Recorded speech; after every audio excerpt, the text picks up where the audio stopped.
The Lord be with you. And with your spirit. A reading from the Holy Gospel according to John. Glory to you, O Lord.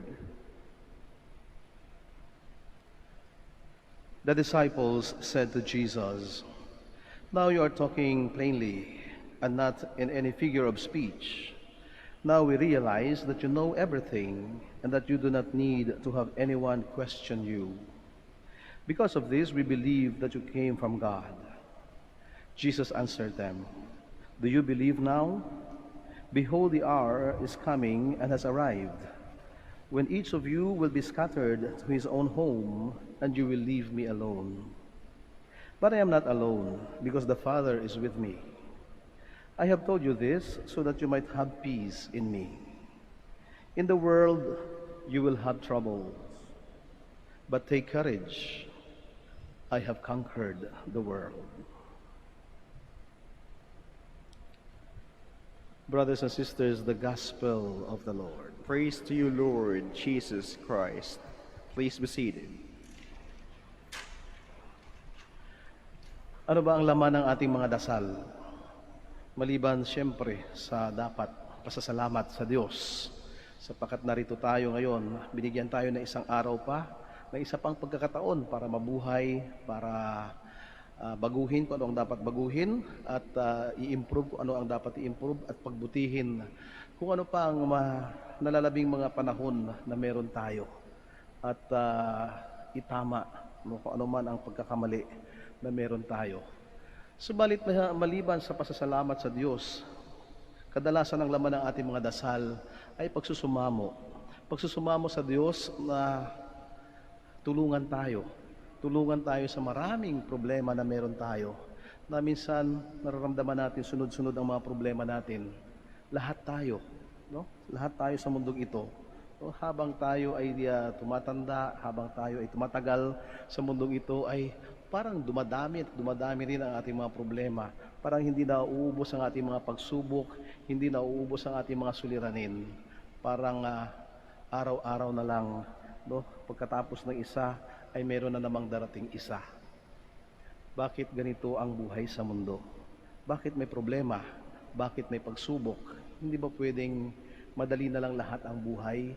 Hindi ba pwedeng masaya na lang palagi? Hindi ba pwedeng walang stress at walang masyadong iniisip na problema? At ang sagot nga ay hindi. Sapagkat ang mga problema ay nariyan, hindi upang tayo ay pahinain. Ang mga problema ay nandyan hindi para tayo ay bigyan ng kawalan ng pag-asa. Ang mga problema ay nariyan, no? At minsan kailangan natin magpasalamat sa mga problemang ito sapagkat ito ang maghahatid sa atin, no, sa Diyos. Kaya nga tayo nagdadasal, kaya tayo tumatawag sa Diyos, kaya natin naaalala ang Diyos kasi marami tayong problema. Kasi kung puro na lang saya, kung walang stress at kung punong-puno no, ang ating puso ng kaligayahan, marahil no, ay likas sa ating mga tao no, ay makalimot at tumanaw ng utang na loob. Sapagkat kung tayo ay masagana, kung tayo ay matagumpay, no, marahil ang maiisip lang natin ay ang ating mga sarili.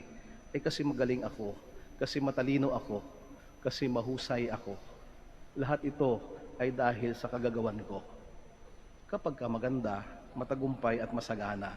Subalit kapag ka mahirap, kapag ka may pagsubok, kapag ka bigo, no, doon natin naalala ang Diyos.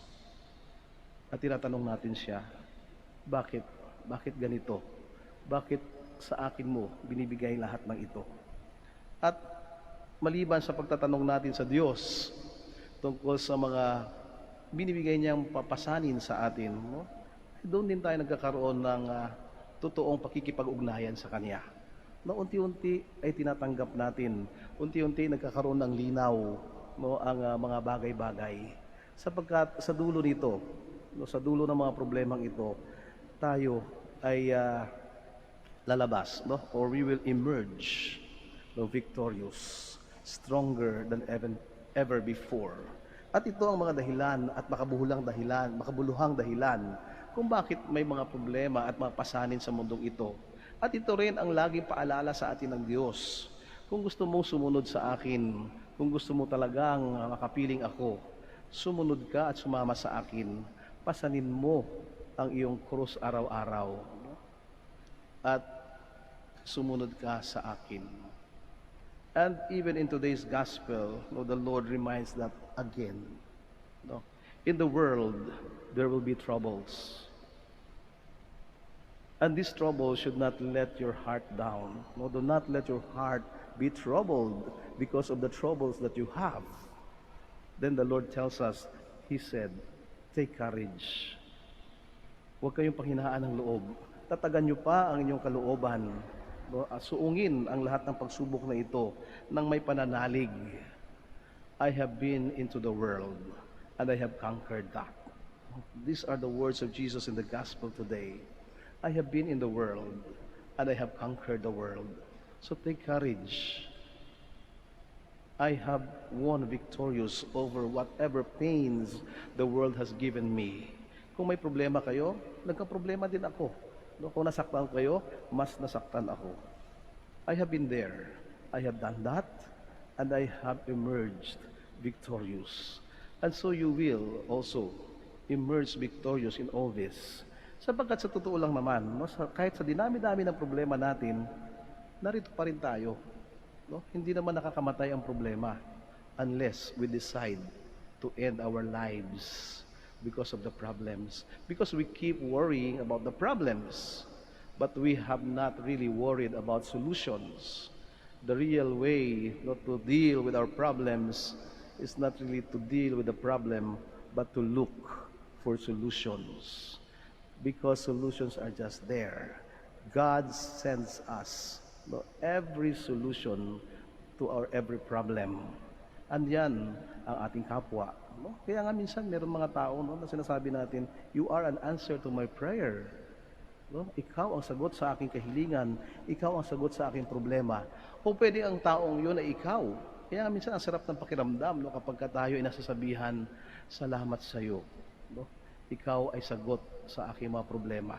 God sends us, each one of us. We are here for each other.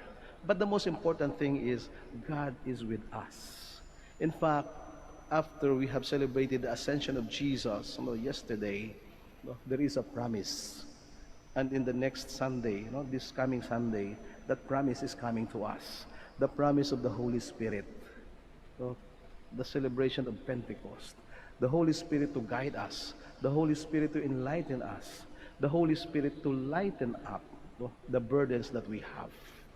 All we have to do is to take courage. And these are the words of Jesus for us. Today and throughout our lives, problems will always be there. Sabi nga, habang may buhay, may problema. Hindi mauubos yan. Subalit habang may buhay, meron ding pag-asa. Hindi tayo bibitawan ng Diyos. Hindi tayo iiwanan ng Diyos. Yan ang kanyang pangako. Sana, huwag din tayong bumitaw. Sana, huwag din tayong mawalan ng pag-asa.